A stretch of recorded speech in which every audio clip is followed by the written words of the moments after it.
My mother died on July 1st, 2020, just 2 months ago as I'm filming this. In my heart, I put her on the moon so I'd know she was always looking down on me. I want to tell you a very personal story about her courageous spirit that helps explain why I do this work and how my mother led me to my life's path and the heart of abortion. In the summer of 1962, I was 12 years old, and women were in the news.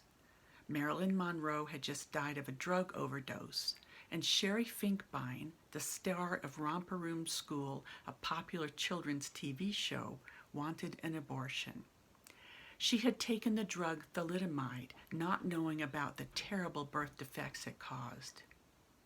After she learned of the drug's horror, her hospital's therapeutic abortion committee at first agreed to do an abortion. But when she did an interview to warn other women about the tragic effects of the drug, the committee refused to do it, fearing bad publicity. After she lost a highly publicized legal battle, she flew to Sweden to have her abortion. My mother and I talked about this painful story, and we both agreed that it should be her decision whether to have a baby, no matter the circumstances. Her decision, period. That was the beginning. When I was 15, my mother asked if I would help her friend's desperate daughter to have an abortion. Linda was 19, Catholic, pregnant, abandoned by her fiancé, distraught and suicidal. The local hospital's abortion committee deemed she was sufficiently suicidal to warrant an abortion, but Linda's family could not afford it. I had just inherited some money from my grandfather, so my mother asked if I would pay for the abortion. Without hesitation, I said yes. That was the first of many women I partnered with in their journey to owning their lives. When I was 18, my mother confided in me that she had had a dinner party in the early 1960s. After eating, the men went to talk about whatever men talk about, and the women began to talk with each other at quite a different level. Perhaps it was Sherry Finkbein's story that emboldened them to reveal their secrets.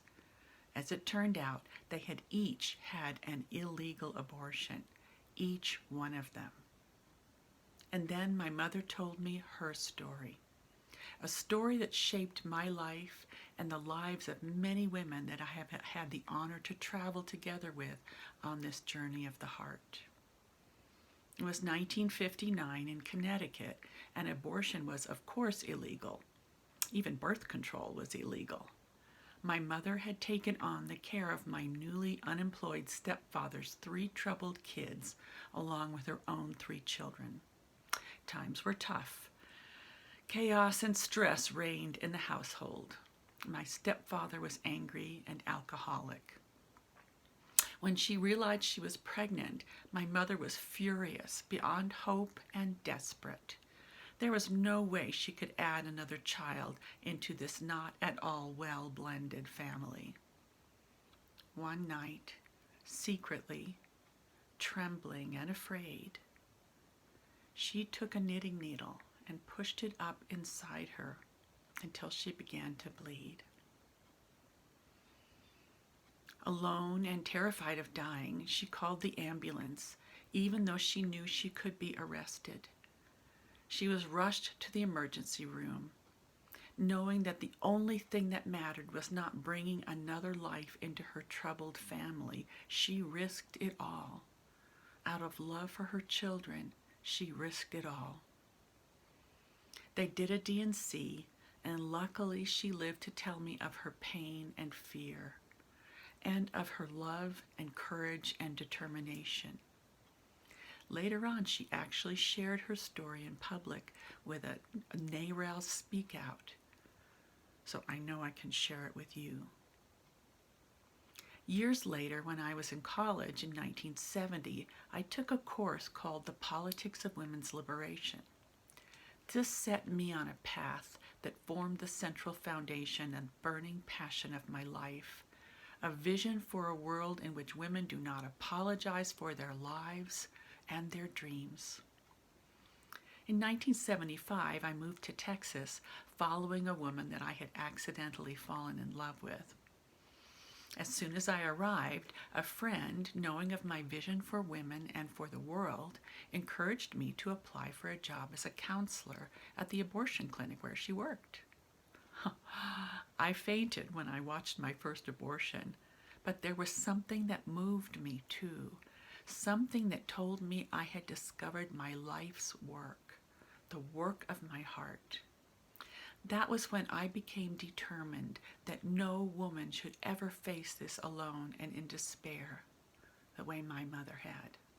That access to abortion didn't just have to be about panic or survival. It could be about wholeness and self-determination and empowerment. That it could be about woman's goodness and love and the fullness of life. That it could be about transformation. Soon after, I became the director of an abortion clinic in Dallas and helped create head and heart counseling to bring resolution and wholeness to our patients.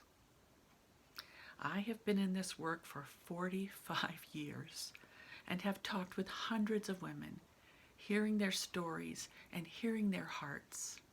You are watching one of my series of YouTube abortion counseling videos. I want to share the tools I have learned that can help anyone have healing and resolution before and after abortion with as many people as possible. Though my mother has passed from this world, her spirit lives on in me. It is with me every time I sit heart to heart with a woman who is charting her own path through life, standing at the brink of owning her experience and her heart's decision, sometimes for the first time ever. And I promise you, each and every woman's story is a love story.